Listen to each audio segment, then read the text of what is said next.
100 కోట్ల హైందవ మిత్రులకు హ్యాపీ ఉగాది, మీకు మీ కుటుంబానికి.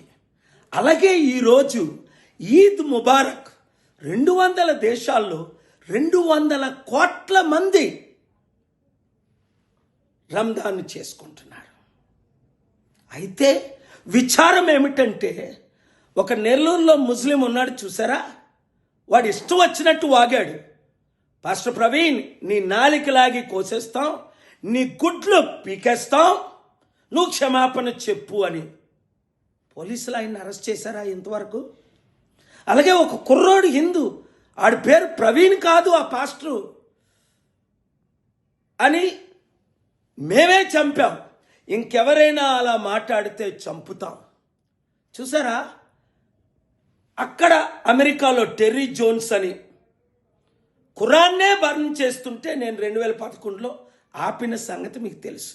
ఇక్కడ హైదరాబాదులో కత్తి మహేష్ అని, రాముడు కరోనా ప్రియుడంటే అరెస్ట్ చేయించాం. బైబిల్లో క్లియర్గా ఉంది, ఇతర దేవతలను దూషించొద్దు, వారిని కించపరచొద్దు.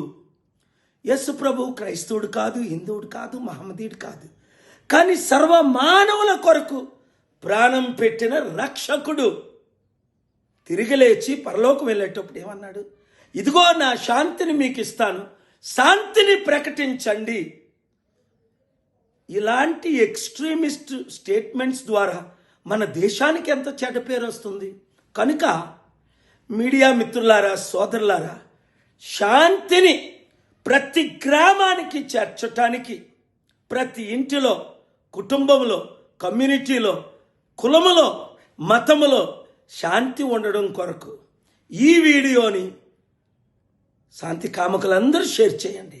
God bless you. Peace be unto you.